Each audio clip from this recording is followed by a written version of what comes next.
പശ്ചിമ ബംഗാളിലേക്ക് വരികയാണെങ്കിൽ ബംഗാളിൽ പുതിയ ചരിത്രം കുറിച്ചിരിക്കുകയാണ് BJP. തൃണമൂൽ കോൺഗ്രസിനെ തകർത്ത് ആദ്യമായി ഭരണം പിടിച്ചെടുത്തു. അസമിൽ ഭരണ തുടർച്ചയാണ് BJPക്ക്.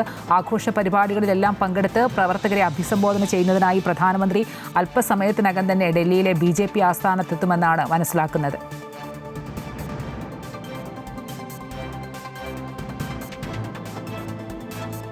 BJPയെ സംബന്ധിച്ചിടത്തോളവും അതുപോലെ തന്നെ തൃണമൂലിനെ സംബന്ധിച്ചിടത്തോളവും ഒക്കെ വലിയ അഭിമാന പോരാട്ടമായിരുന്നു പശ്ചിമ ബംഗാളിൽ.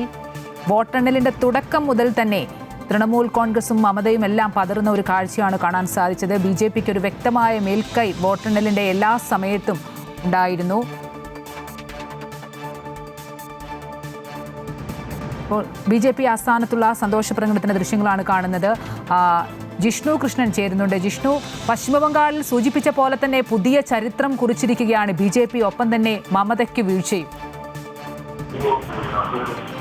തീർച്ചയായും പശ്ചിമ ബംഗാളിനെ സംബന്ധിച്ച് പുതിയ ചരിത്രമാണ് BJP കുറിച്ചിട്ടുള്ളത്. അവിടെ സംസ്ഥാനത്തിന്റെ ചരിത്രത്തിൽ ആദ്യമായി ഭരണത്തിലേക്ക് BJP എത്തിയിരിക്കുകയാണ്. അതും 200-അടുത്ത് സീറ്റുകളിലേക്കാണ് ഇപ്പോൾ BJP എത്തിയിട്ടുള്ളത്. ചില മണ്ഡലങ്ങളിലെ അന്തിമ ഫലം ഇനിയും പുറത്തു വരാനുണ്ട്. തൃണമൂൽ കോൺഗ്രസിനെ സംബന്ധിച്ച് കനത്ത തിരിച്ചടിയാണ് ഈ തെരഞ്ഞെടുപ്പ് ഉണ്ടാക്കിയിട്ടുള്ളത്. സംസ്ഥാനത്ത് ഇടതുപക്ഷ ഭരണത്തിന് അവസാനം കുറിച്ചുകൊണ്ട് 2011 അധികാരത്തിൽ വരിക തൃണമൂൽ കോൺഗ്രസിലും മമതാ ബാനർജിക്കും ഇത്തവണ കനത്ത തിരിച്ചടി നേരിടേണ്ടി വന്നിരിക്കുന്നു. അവിടെയും തൃണമൂലിന്റെ കോട്ടകളെന്ന് വിശേഷിപ്പിക്കാവുന്ന പല മണ്ഡലങ്ങൾ, പല മേഖലകളുണ്ട്. കൊൽക്കത്തയും ഹൗറയും ഹൂഗ്ലിയും നോർത്ത് സൗത്ത് 24 പർഗാനസും ഉൾപ്പെടെയുള്ള മേഖലകൾ.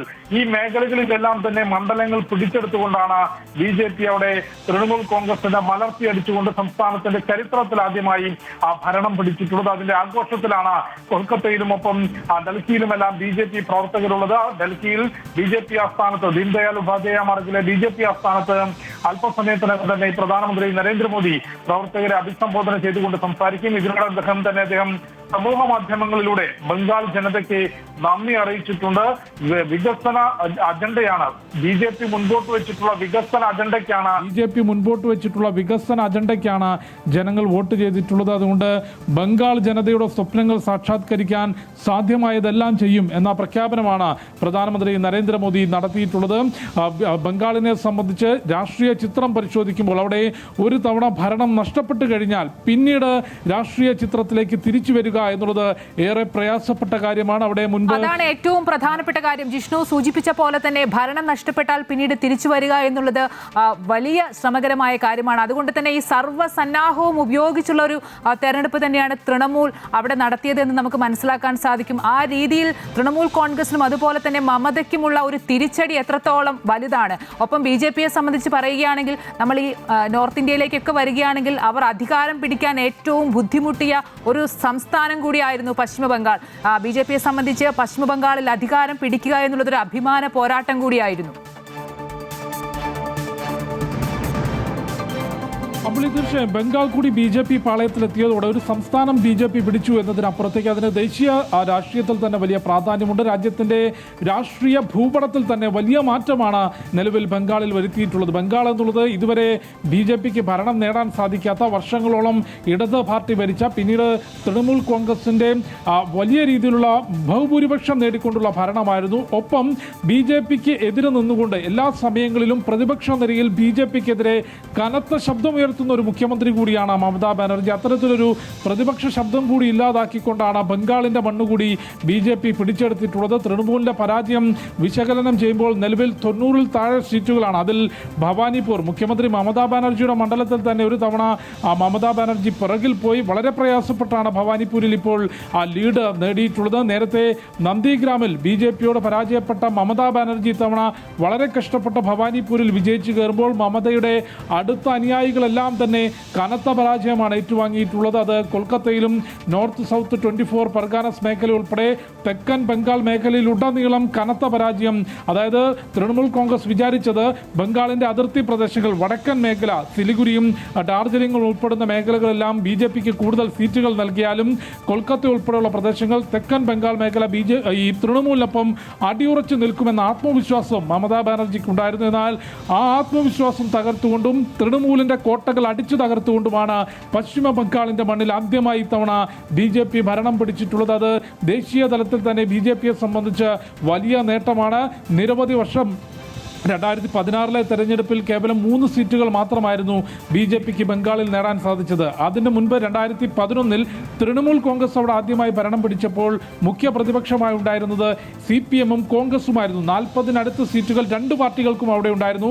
2016 സമാനമായുള്ള സീറ്റ് വിഭജനം CPM-നും കോൺഗ്രസിനും നേടാനായി 3 സീറ്റുകൾ മാത്രം BJPക്ക് നേടാനായി. ബംഗാളിന്റെ രാഷ്ട്രീയ ചിത്രം പാടെ മാറി മറിഞ്ഞത് കഴിഞ്ഞ നിയമസഭാ തെരഞ്ഞെടുപ്പിലാണ് എന്ന് നമുക്ക് വിലയിരുത്താൻ സാധിക്കും. 2021 നിയമസഭാ തെരഞ്ഞെടുപ്പിൽ CPM-ഉം കോൺഗ്രസും അവിടെ അപ്രസക്തമാകുകയും 77 സീറ്റുകൾ നേടിക്കൊണ്ട് ബംഗാളിന്റെ മുഖ്യ പ്രതിപക്ഷമായി BJP മാറുകയും ചെയ്തു. അപ്പോഴും വളരെ സ്ട്രോങ് ആയി തൃണമൂൽ കോൺഗ്രസും മമതാ ബാനർജിയും ബംഗാളിൽ നിലകൊണ്ടിരുന്നു. അതായത് 294 അംഗ നിയമസഭയിൽ 215 എന്ന മൃഗീയ ഭൂരിപക്ഷത്തിലായിരുന്നു 2021 തൃണമൂലിന്റെയും മമതയുടെയും വിജയം. പക്ഷേ 5 വർഷം കൂടി കഴിഞ്ഞ് 2026 നമ്മളിപ്പോൾ ചർച്ച ചെയ്യുന്ന ഈ നിയമസഭാ തെരഞ്ഞെടുപ്പിൽ തൃണമൂൽ കോൺഗ്രസിന്റെ കോട്ടകൊത്തളങ്ങൾ പോലും തകർന്നു വീണിരിക്കുകയാണ്. അവിടെ ഡബിൾ സെഞ്ചുറിക്ക് അടുത്തെത്തിക്കൊണ്ട് 200-നടുത്ത് സീറ്റുകളിലേക്ക് BJP എത്തുന്നു. പ്രധാനമന്ത്രി ഉൾപ്പെടെയുള്ളവർ ചൂണ്ടിക്കാട്ടുന്നത് കഴിഞ്ഞ 15 വർഷം ബംഗാൾ നേരിട്ടിട്ടുള്ള അക്രമങ്ങളും ക്രമസമാധാനമില്ലാത്ത അവസ്ഥയും സ്ത്രീകൾക്കും ബംഗാളിന്റെ പെൺകുട്ടികൾക്കും നേരെ നേരിട്ട അതിക്രമവുമാണ് മമതാ ബാനർജിയെയും തൃണമൂൽ കോൺഗ്രസിനെയും ഭരണത്തിൽ നിന്ന് മാറ്റി നിർത്തിയത്. വികസന അജണ്ടയാണ് നിലവിൽ ബംഗാൾ സ്വീകരിച്ചത്. അതുകൊണ്ട് ബംഗാൾ ജനതയുടെ സ്വപ്നങ്ങൾ സാക്ഷാത്കരിക്കാൻ സാധ്യമായതെല്ലാം ചെയ്യുമെന്ന പ്രഖ്യാപനമാണ് പ്രധാനമന്ത്രി നടത്തിയത്. ഏതായാലും BJP ക്യാമ്പ് വലിയ ആഘോഷത്തിലാണുള്ളത്. ഈ നിലവിൽ നടന്നിട്ടുള്ള 5 നിയമസഭാ തെരഞ്ഞെടുപ്പുകൾ അവിടെ ബംഗാളിന്റെ മണ്ണിൽ ചരിത്രത്തിലാദ്യമായി ഭരണം പിടിക്കാൻ സാധിച്ചു. അസമിൽ ഹിമന്ത ബിശ്വ ശർമ്മ പ്രവചിച്ചതുപോലെയും ഹാട്രിക് അടിക്കുകയാണ്. അതും സെഞ്ചുറി അടിച്ചുകൊണ്ടാണ് ഹാട്രിക് വിജയത്തിലേക്ക് BJP എത്തുന്നത്. മറ്റ് കേരളം BJP ക്യാമ്പ് വലിയ ആഹ്ലാദ പ്രകടനത്തിലാണ് നമുക്ക് ദൃശ്യങ്ങളിൽ കാണാം. ഇപ്പോൾ ജിഷ്ണു സൂചിപ്പിച്ച പോലെ അസമിലേക്ക് വരികയാണെങ്കിൽ അസമിൽ എല്ലാ അർത്ഥത്തിലും BJP ആണെന്ന് ഏറെക്കുറെ ഉറപ്പിച്ചതാണ്. പക്ഷേ എന്തെങ്കിലും ഒരു അടിയൊഴുക്കുകൾ സംഭവിക്കുമെന്ന് കോൺഗ്രസിനൊരു പ്രതീക്ഷയുണ്ടായിരുന്നു. പക്ഷേ അങ്ങനെ സംഭവിച്ചില്ല.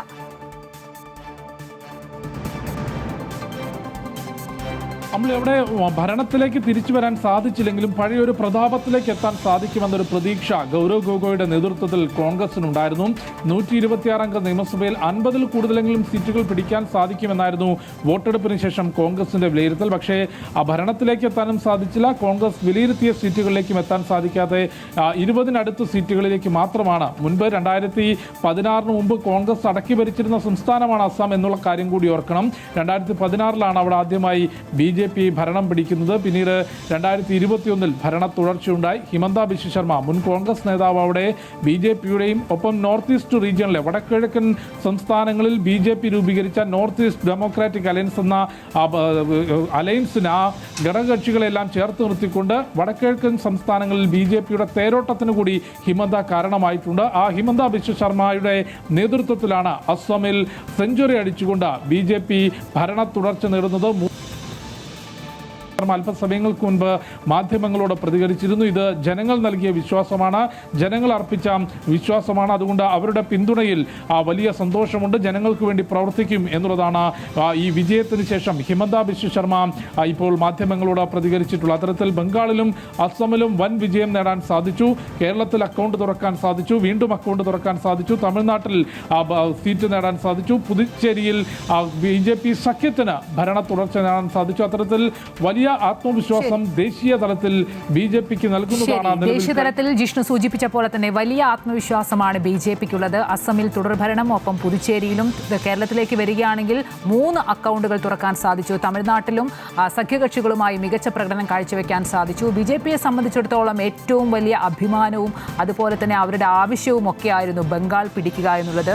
അതും BJP നേടി എന്നുള്ളതാണ്. ജിഷ്ണു കൃഷ്ണനാണ് വിശദാംശങ്ങൾ നൽകിയത്.